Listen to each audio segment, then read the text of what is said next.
The big bark, listen up dog owners, is for you, all you canine lovers. It's your favorite podcast, The Big Bark, with your host Dara Burke and canine co-hosts Bruno and Millie. The Big Bark.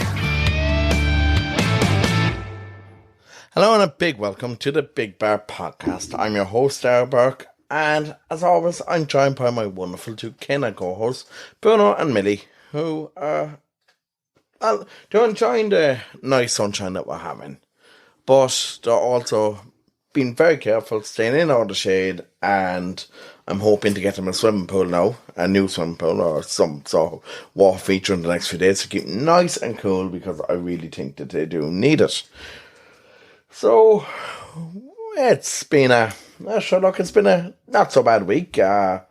Not much excitement has happened in the last couple of weeks when you consider the exciting week that we had a couple of weeks ago. But it's been pretty okay. And we have a decent show coming up for you today.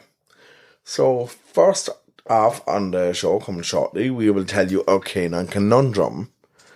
We will give you a reminder a bit later on of our secret breed. And we have a special feature coming from Dr. Siobhan O'Neill in Treaty Vets, chatting all about veterinary nursing. And we also catch up with Samantha Rawson, who is chatting about leash training your puppy today. So all that and more to come on today's Big Bark. So first of all, let's just jump straight into it and start off with our canine conundrum. So this is one that we got in there during the week, and we put this up on Instagram in the last day. Hi Big Bark, hoping your listeners can help. My 10-year-old Labrador has become very antisocial and does not seem like himself lately. He used to play all the time with other dogs, and I used to get lots of kisses from him when I came in the door. Recently, all he wants to do is sleep, and he does not even want to cuddle up to me or welcome me home, and I'm worried something is wrong with his mental health. My vet said health-wise he is fine, but he really is not himself lately. I've read dogs can get depressed, same as people, but our circumstances haven't changed. Have you or your listeners any advice? So we put this out there, and we hope that you will take part in Instagram on this. We've had a couple of responses into this. One said here, this was from CDC Animal Therapy, who said read up on cognitive dysfunction, and also read up on canine dementia, which you can do online. Canine dementia scoring you can do online. Some med supplements can help, and this person says I have a German pointer with several medical issues, and he's very unsettled, consistently walking around. We also have a response in from the Crayscape training, and they also say here could be the early onset of dementia. I won't rule out joint pain unless lots of tests have been done. Try doing something different with your dog. Set up front scent trails in the garden or around the house. Or a lick mat has a dual purchase of challenge, but licking also creates calm. Snuffle mats are a good one. Maybe go for a new area for a walk. Get a picnic blanket and just sit and reconnect with your dog watching the world go by. That's lovely advice. Gentle massage is another one that came in. Creates a nice bonding session with your dog. And don't rule out that something may have happened to change the dog's behaviour, maybe an incident with another dog or a fight they got in the house. Here's another one. Try build up your dog's confidence with a few training sessions. Hand touch training is good for focus and bonding. So thanks for those thoughts on that. If you have any thoughts yourself, then be sure to check it out on our Instagram page and leave your thoughts, leave your comments. We'll be more than happy to read those out on the show. So, yeah, it is quite a interesting one, really.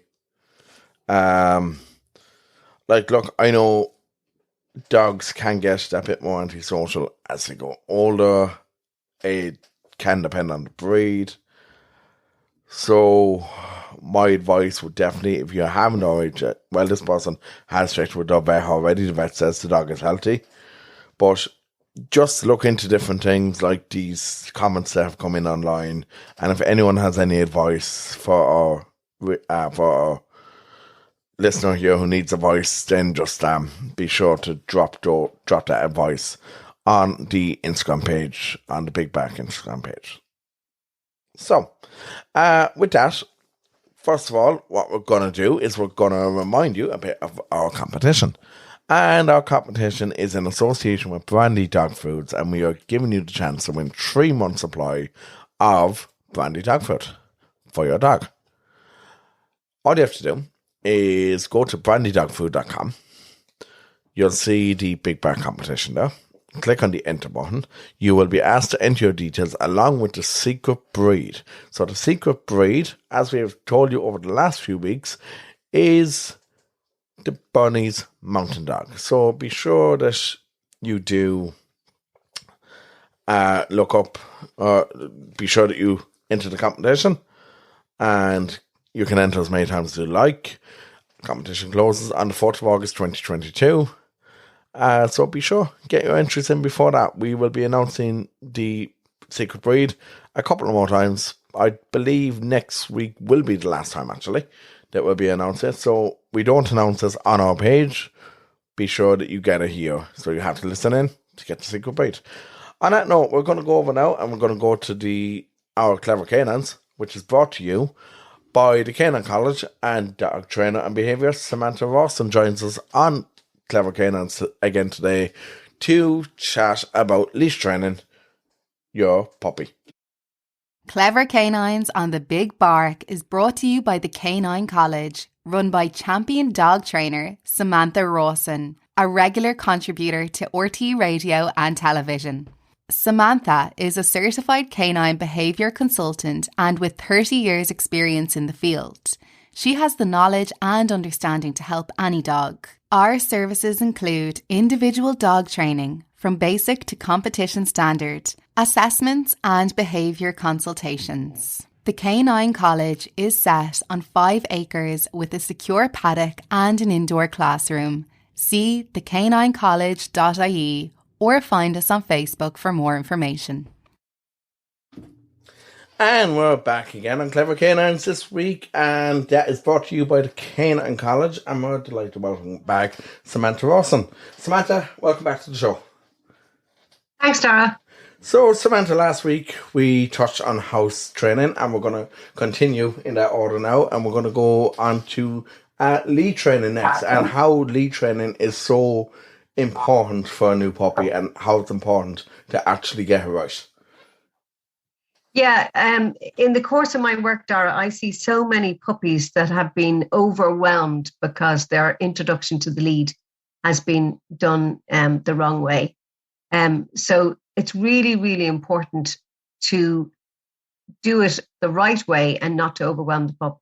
So the right way is you introduce a dog to the lead, maybe, over a week that you let him trail around the garden, or you put it on a long line. So the way I start with puppies is I put them on a really long line. So I'm talking about 10, 15 feet of a line. And I let them kind of trot around the garden or trot around the yard with that. I'm holding it. But because it's so long, they don't feel like they're being restricted. And I just follow them. So wherever they want to go, I just follow them. So then when they're quite happy with that, then I might pick them up, put down a little bowl of food, pick them up, carry them away from the food and get them to walk back to the food. Okay, so again, I'll do that about, 3 or 4 or 5 times. Then maybe on the 5th go, so there's still some food in the bowl, I've picked up the puppy, carried it away, walked it back towards the bowl of food, and then halfway there, I'll stop. So I want him to realize that there's an end to this line. So he thinks he's heading straight for the food, and then I'll stop. So when he kind of figures out that he can't go any further, and he kind of looks at me in bewilderment, then I'll go, good, and I'll carry on. So that stop is really important, because that stop gives the dog the feeling on the collar or the harness. Now, I always train on collars, but it's the same principle if you're going to use a harness. So it's exactly the same process. Then once I've done that for about a week or so, in the house and around the garden, only then will I start to bring the puppy outside. Now, the puppy has to have its full vaccinations before you take it outside. You can certainly bring it outside before its full vaccinations if you carry it or if you have it in a car, or I see a lot these days, puppies in prams, which I think is a great idea to let puppies see the world without running the risk of coming into contact with various diseases. So it's really important that you get your puppy out in the world, even if it hasn't had its inoculations, and, just make sure he's off the ground and he's not meeting other dogs, other unvaccinated dogs. So then with the lead, then I will carry the puppy down the road. So maybe only, 500 yards down the road. I will carry the puppy, put him down and get him to walk back to the house. Okay. So he is taking in all the information of the outside world. And this is really important if you live in an urban area or near traffic. But all he's thinking about is getting back to the house. So maybe actually we could go back a step. Maybe I would, on the first one, I would maybe only go 100 meters, then 200, then work up to 500. Maybe 500 to begin with is a little bit too much. But the idea is that the puppy is being carried away from safety and being allowed to walk back to safety. So the puppy always knows where he's going. And that is the opposite of what most people do. Most people put a lead on a dog and drag it out into the big bad world. And in doing so, overwhelm it and frighten the bejesus out of the poor pup. And then you have all sorts of behavioral problems that can develop from that. So that's why introducing the lead to a puppy the right way is so, so important to prevent behavior problems down the road. Excuse the pun. So if you live in a quiet area and maybe, the main road is a few streets away. So again, once you hit the main road and your pup is happily walking around an estate or whatever, you don't just assume that because the dog is trotting around your estate fine, that he's able to cope with a busy main road. He's not. So you do exactly the same thing. You pick him up, you carry him a few yards down the main road, and you walk him back into the nice, quiet housing estate. So anywhere where it gets busier or, there's lots of traffic, like motorbikes, cars, trucks, buses, you carry him down there and you get him to walk back so that the traffic isn't in his face, literally. It's in his peripheral vision. It's behind him as he's walking back to safety. The other really important thing is to watch your dog's body language. The amount of people that I see out walking puppies, and they're not even looking at their puppy. They're probably on their phone, or they're listening to something, or they're chatting to their friend. When you've got a very young puppy, you've got to watch him all the time because his body language will tell you how he's feeling. If he stops, you stop. If he goes to stick his head under a bush, you let him stick his head under a bush because that's a coping mechanism. Sniffing is a coping mechanism. It's his way of finding out about the world, but it's also a way of pausing and giving himself a little rest and letting him kind of gather his thoughts before he trots on again. So that stopping and sniffing is absolutely vital to his emotional welfare. And, then when you bring him home, you would only literally do this for 10 minutes, no more than 10 minutes, absolutely 10 minutes is max. Then when you bring him home, maybe give him a little bit of food and put him in his little secure area, put him in his puppy pen and let him have a break. Or maybe bring him out to the garden before you do that, actually, and let him have a pee before you do that. Let him have a pee because going for a walk in the early days is quite stressful. So let him have a pee and then bring him in, give him a little bit of food, put him in his puppy pen and let him then relax. And Samantha, a lot of people wonder, what are the views on using the extendable leads to train, like a fancy lead trainer? Yeah. A very good question, Dara. Most dog trainers detest flexible leads because they teach bad manners and they teach bad habits on a lead. Also, if that thing slips out of your hand, it's then chasing the dog and the dog will run away from that, horrible big plastic square thing. So I don't like them for puppies at all. Really, they were invented to bring your dog to a green area and give him a little bit of a run without letting him off the lead. And if I'm going to do that, I would just give him a big long line. I would just get a big long, puppy training line or a big rope from the hardware store and give them a run that way. I don't think flexi leads are appropriate to be walking down the street with. And they give dogs mixed messages. I personally can't stand flexi leads. And I'm amazed there hasn't been a lawsuit because they are highly dangerous things.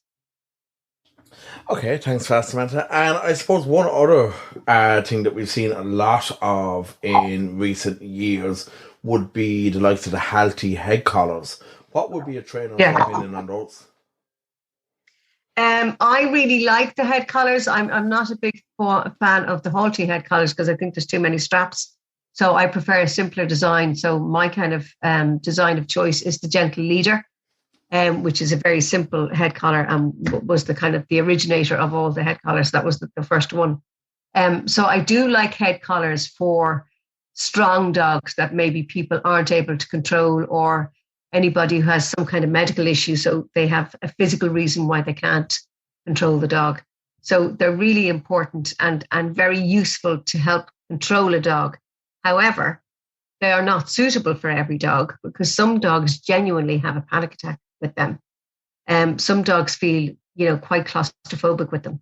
And like all training, anything, whether you're doing house training, whether you're doing lead training, whether you're introducing a head collar, whether you're introducing a dog crate or a dog pen, anything you're introducing to a dog has to be done slowly and systematically and has to be done with rewards, because you can't just put a head collar on a dog and take him off for a walk when he's never worn a head collar before. So you would put the head collar on, give him a few rewards, maybe play with him, trot around the garden, get him to be all kind of happy and cajoly and, in a good mood, and then take it off him and completely ignore him. So you're trying to associate the head collar with lots of treats and fun and being happy. And then once you take off the head collar, it's like, no, nothing happens now. It's all very boring. And that's how you train it. But again, the dog has to be very, very comfortable on that head collar before you would ever take him out on the road. Because if a dog panics on a road with one of those things, you could be in serious trouble. So I always try and make sure that the dog is comfortable.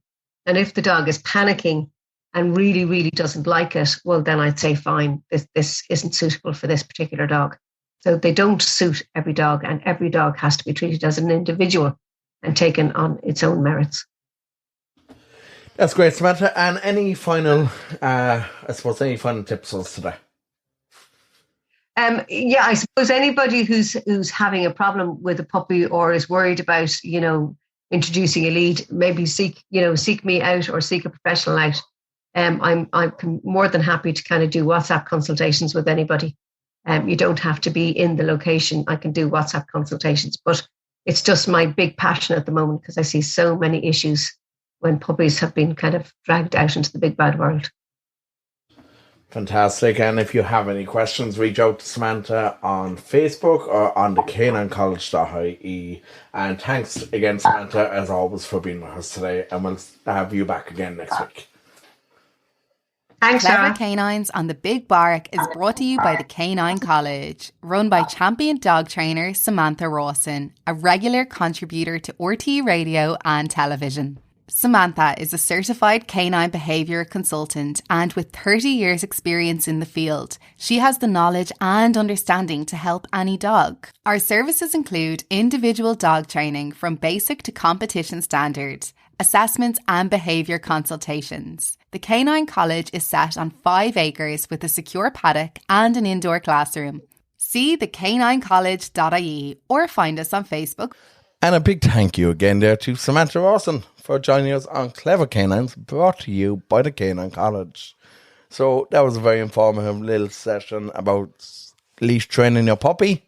And we're going to continue that conversation next week again with Samantha when we just keep the conversation about puppies going and just the development and the growth of your puppy.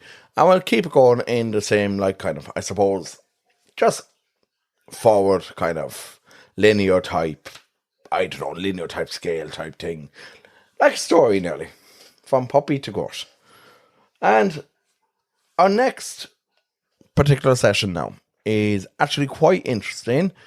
If you are someone who's considering a career change and has always thought about working with animals and would love to in a vet, or like get an idea what it's like to be a veterinary nurse or vet, this week we went over to Treaty Vets, who are our sponsors for our health hub here, and we had a good chat with Dr. Siobhan O'Neill.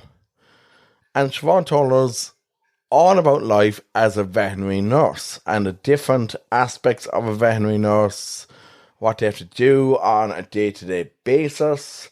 And this is actually a really interesting piece here. So we're delighted now to welcome Dr. Siobhan O'Neill back to chat about life as a veterinary nurse. Do you have a pet in need of a vet, or do you need some health advice for your four-legged friend? Whether it's for a regular checkup, microchipping, vaccinations, or critical urgent care, you can rest assured knowing that your pet is in loving hands at Treaty Veterinary Clinic Limerick and Shannon. Providing care for your pet since 1986, at Treaty Vets, your pet is our priority. Call our 24-hour number 061 328 511 or make an appointment through our website www.treatyveterinaryclinic.com or find us on Facebook or Instagram. Treaty Veterinary Clinic, proud sponsors of the Health Hub on the Big Bark. And we're back on the Health Hub again this week, brought to you by Treaty Veterinary Clinic in Limerick and Shannon. And would like to welcome back Dr. Siobhan O'Neill. Welcome back to the show, Siobhan. Hi, Dara. Thanks for having me back again. Lovely. And Siobhan, are you enjoying the nice weather? Oh, I'm loving the nice weather. Yeah, absolutely. I wish I could see more of it now. We've been very busy, so I'm inside a lot. But I'm off this weekend coming now, so I'm really going to enjoy the nice weather. Fantastic. So, Siobhan, we had a great response last week to your piece on senior dog care. People loved it.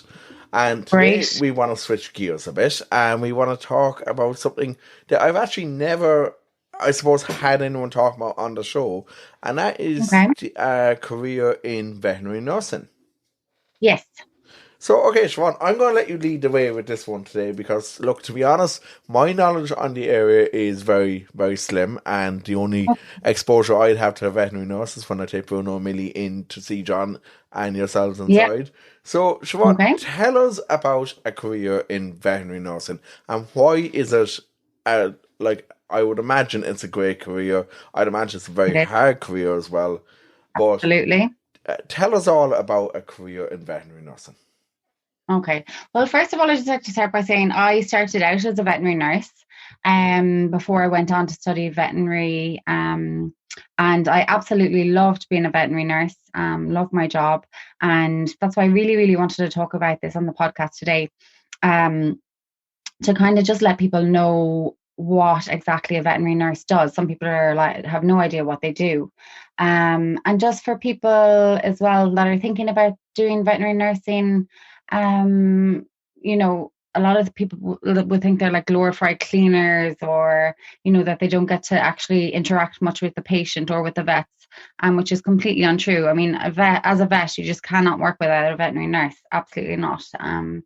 So the first thing I'd like to say is the veterinary nurse looks after the patient. They are there they give the medications to the patient. Any inpatients that we have, sick patients that are hospitalized for days at a time, the veterinary nurse walks the dogs multiple times per day. The nurse will feed the dog. If the dog isn't eating or the cat isn't eating, they have to syringe feed. They give them medications. They're looking after the patients 90% of the time. We come and check the dogs, and we do the surgeries, and we do the ultrasounds, and we do the x-rays, and we diagnose things. But it's actually the nurse that's looking after the patient. The other thing is then for surgeries. When we're doing a surgery, we have to have the patient monitored at all times. We have to have an anesthetic record, and we have a multi-parameter monitoring system where you monitor the heart rate, the respiratory rate, the temperature, the blood pressure, and the percentage of oxygen in the blood. The veterinary nurse does all of this. You are concentrating on your job. Your job is to either, you're in an emergency surgery, or even if it's a routine surgery like a dog castration or a female neutering or something like this, you're just concentrating on your surgery. It's up to the veterinary nurse to monitor the anesthetic. So not alone are they managing the inpatients all day, every day, they're monitoring they're basically anesthesiologists as well. They take the x-rays for us. We read the x-rays. They do nurse consultation clinics, which can be anything from dental clinics to obesity clinics to puppy classes, giving loads of advice on this. So yeah, that's basically the role of the veterinary nurse is so important. And in most practices, the nurses would when we have a patient that's been admitted to the hospital, first of all, we need to place an intravenous catheter. That's a catheter that goes into the vein. The nurse would place that. If we need a blood sample, the nurse would usually take the blood sample. The nurse will run the bloods. If we do any lab work, if we take a urine sample or a blood sample, or if we've got an infected ear and we take a swab, we give this to the veterinary nurse. The nurse does most of the lab work. We come and look at the lab work as well, and we look at the microscope and we can tell this and tell that. But the nurse prepares everything. The nurse will have all the surgery set up for you in the morning when you come in. They'll have most of the drugs ready to go, and you obviously assess, you check everything that they've done, but they have everything organized for you. The organization skills are impeccable. So yeah, that's just what I wanted to say. I mean, we as vets, we couldn't do our jobs. Well, I certainly couldn't anyway without having our nurses. That's fantastic. And Siobhan, okay, so I want to ask you a couple of questions, if you don't mind. So yeah, for me, I suppose the first question I want to know, and it's something that I'd say a lot of our listeners would love to know, what is the most rewarding part of being a veterinary nurse? Well, I think for me, when I was a veterinary nurse and also being a vet, and I think this goes for all the nurses at Treaty Vets as well, who are all amazing nurses, by the way. I think if you have a very sick patient, for example, a patient with maybe pancreatitis, or a patient that's eaten something that's had abdominal surgery and it's taken a few days to, it takes a few days, maybe a week, possibly even 2 weeks, it could be in hospital. It could be very, very sick.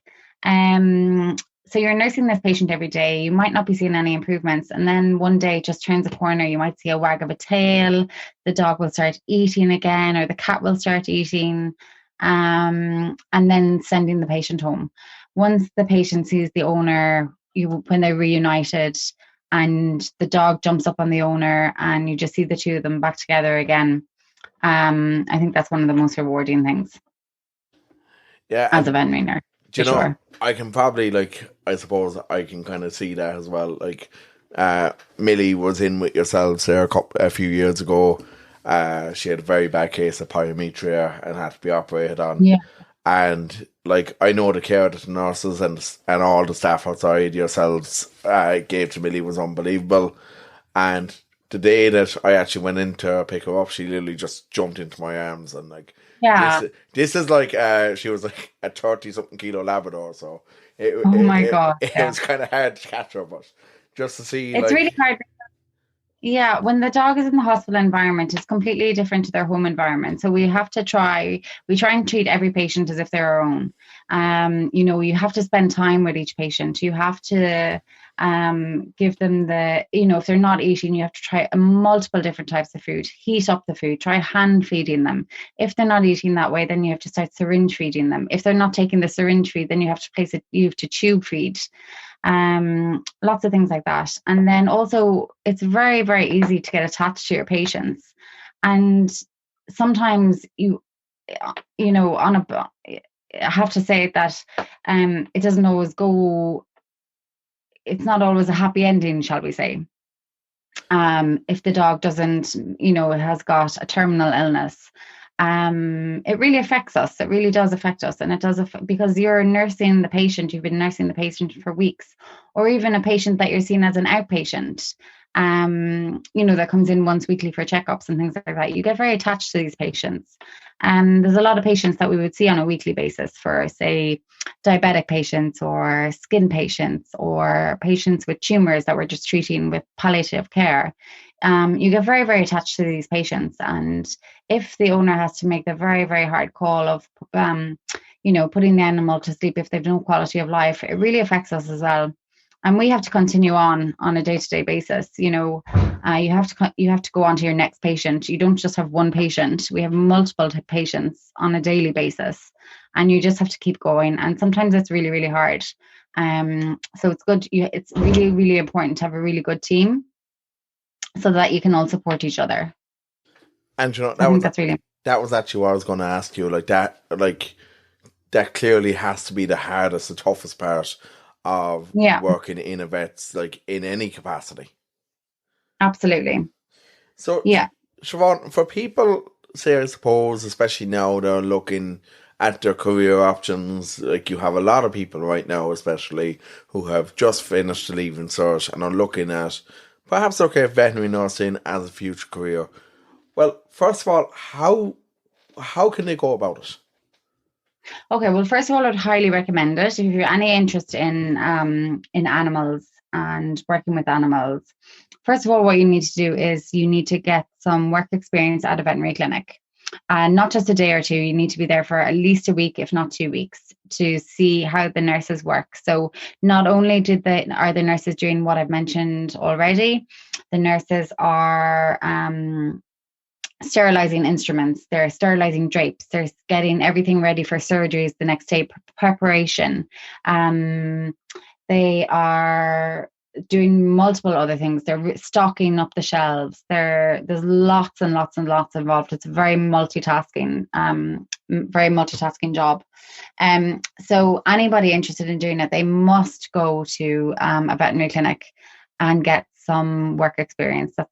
That's 100%. Nobody can go into veterinary nursing without seeing what the actual career is like, because it's very difficult. It's very challenging. You work very long hours. It's not a 9 to 5.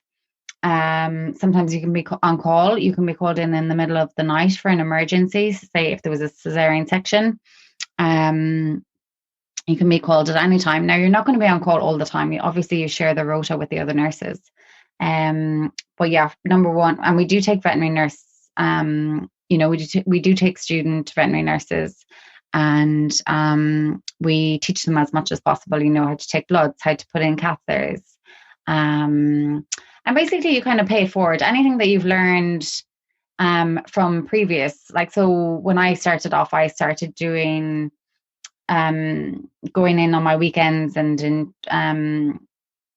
holidays. I started going into treaty vets to try and get work experience, and just to see if I actually liked, if I really wanted to be a veterinary nurse.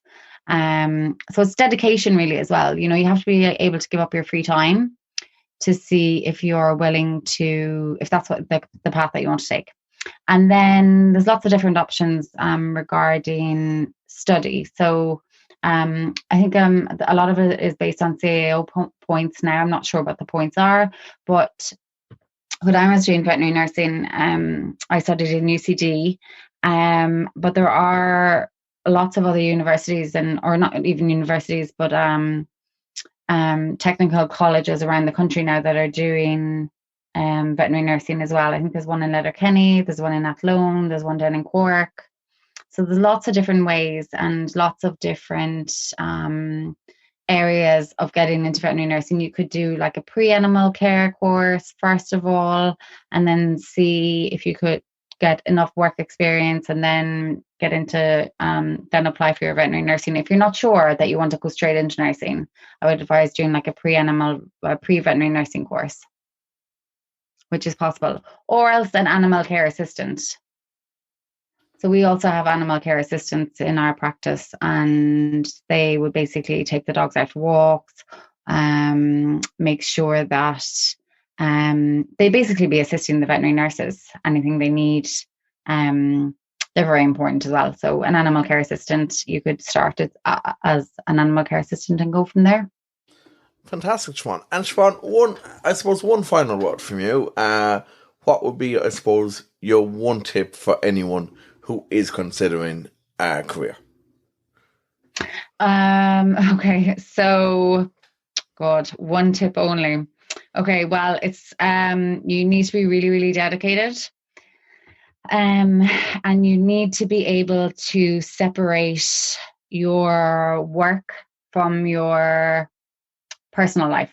You can't bring your work home with you, which is very difficult to do. And sometimes I do it myself. I think all vets and nurses do this, but you have to learn how to build up almost like a wall. Once you leave work, you're always thinking about your patients, constantly thinking about your patients, but you have to have some downtime as well, because otherwise you're just going to burn yourself out. And work experience, that would probably be it. Just you need to get as much work experience as possible. Be sure that that's the career that you want to do. And if it's not, that's not the end of the world. You can always change courses. But yeah, and then talk to other vets, talk to other veterinary nurses. Really, interact with them, and ask. Every practice is different. Our nurses do a lot of work. They do. We couldn't work without them. So you have to I would talk to nurses from multiple practices, not just one practice. And I would try to see I would try to get work experience in multiple practices as well, not just one practice, just to see what all the differences in between different practices. That's fantastic, Siobhan. And Siobhan, thanks so much again for joining us today on the Health Hub, and we'll hopefully have you back again soon. Yeah, that's great. Thank you very much for having me, Dara. Take care. Take care. Do you have a pet in need of a vet, or do you need some health advice for your four-legged friend? Whether it's for a regular checkup, microchipping, vaccinations, or critical urgent care, you can rest assured knowing that your pet is in loving hands at Treaty Veterinary Clinic, Limerick and Shannon. Providing care for your pet since 1986, at Treaty Vets, your pet is our priority. Call our 24-hour number 061 328 511 or make an appointment through our website www.treatyveterinaryclinic.com or find us on Facebook or Instagram, Treaty Veterinary Clinic, proud sponsors of the Health Hub on the Big Bark. And a huge thanks again there to Dr. Siobhan O'Neill from Treaty Vets on the Health Hub, brought to you by Treaty Vets, for giving us a real insight into life as a veterinary nurse, telling us all the different stuff that a veterinary nurse does on a day-to-day basis. And as you can see, it is quite a spectacular sounding job.